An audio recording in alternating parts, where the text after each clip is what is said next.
From this wider perspective, so much of what we do to each other must have the rest of creation shaking their heads in disbelief. The fact is that someone born in the United States is not more special than someone born in Mexico. Someone born in London is not more special than someone born in Liverpool. Someone who is white is not more special than someone who is black. They're just vehicles for the consciousness to experience. If you go down to the seashore and you pick up a droplet of water in your hand, how can anyone say that that droplet is any more or less special than all the other billions and trillions of droplets you see in the ocean before you?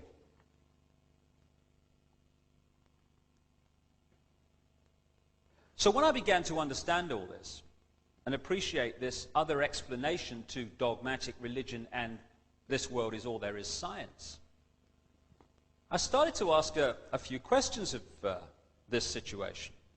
Like, how come that this explanation, at the very bottom line least, is as credible as the other two? How come the other two get guaranteed airtime, often no questions asked, here's your airtime, say what you like, and the alternative to both of them is ridiculed, condemned, or suppressed by reflex action?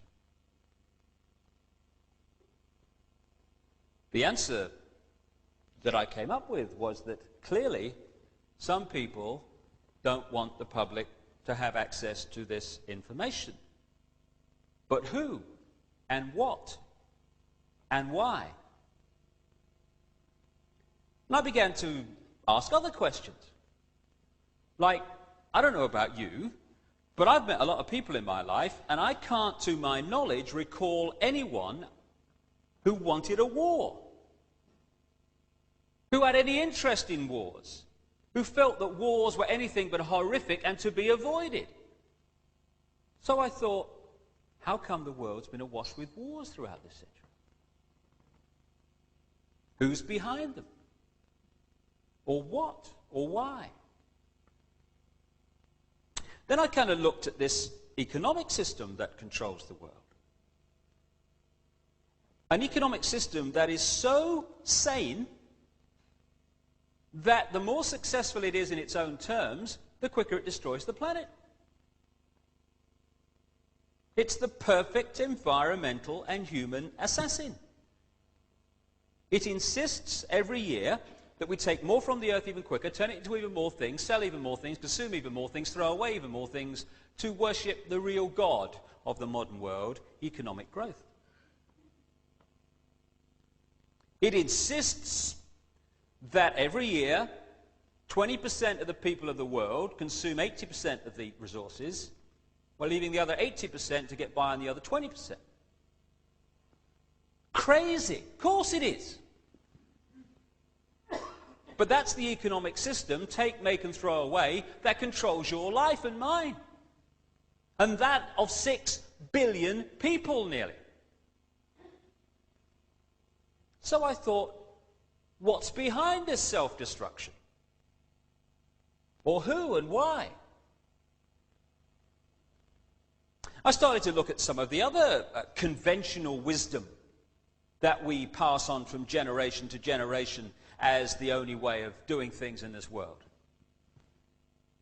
The wisdom that says, even though the economic system that I've just described is dismantling this planet, you ask a politician of any party anywhere in the world, what do we do to get out of this environmental situation? And they will say we must have more growth to raise the money to spend on the environment.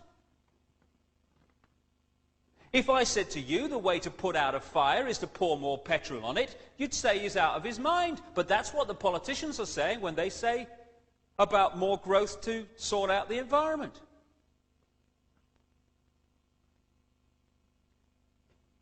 It's conventional wisdom that it's fine to treat animals as mere commodities, to be made as fat as possible, as quick as possible, on as little food as possible.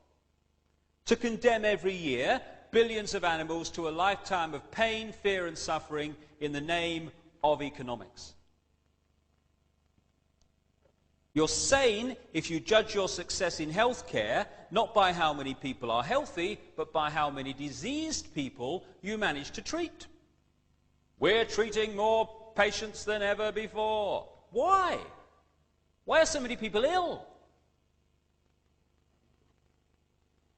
It's conventional wisdom that rising house prices are a sign of economic success when thousands are homeless because they can't afford them.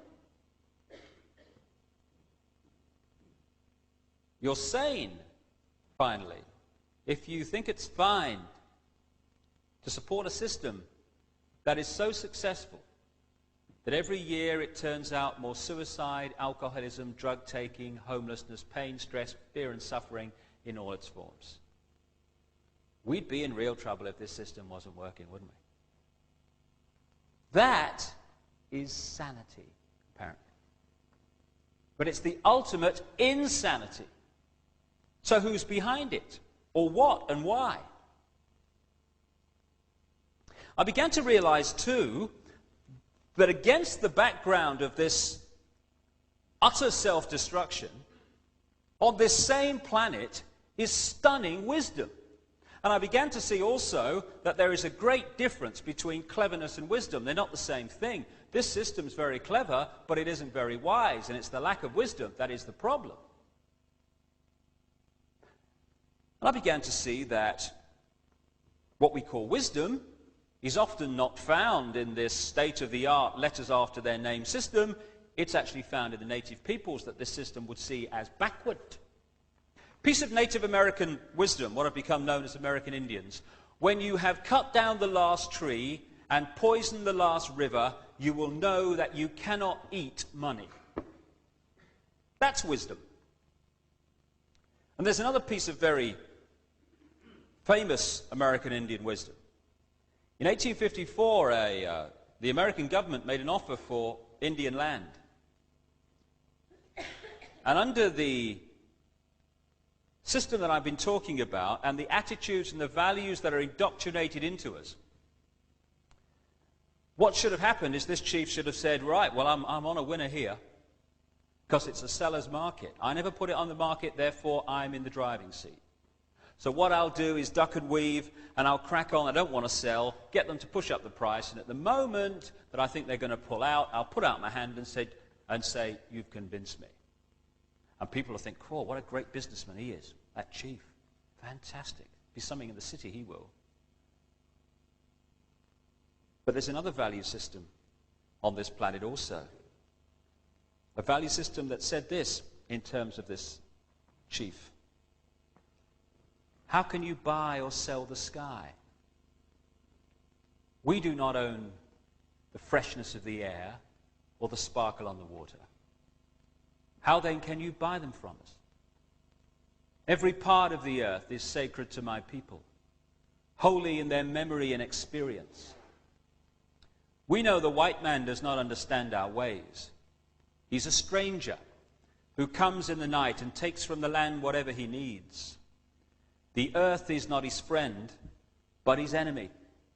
And when he's conquered it, he moves on. He kidnaps the earth from his children. His appetite will devour the earth and leave behind a desert. If the beasts were gone, we would die from a great loneliness of the spirit. For whatever befalls the earth, befalls the children of the earth.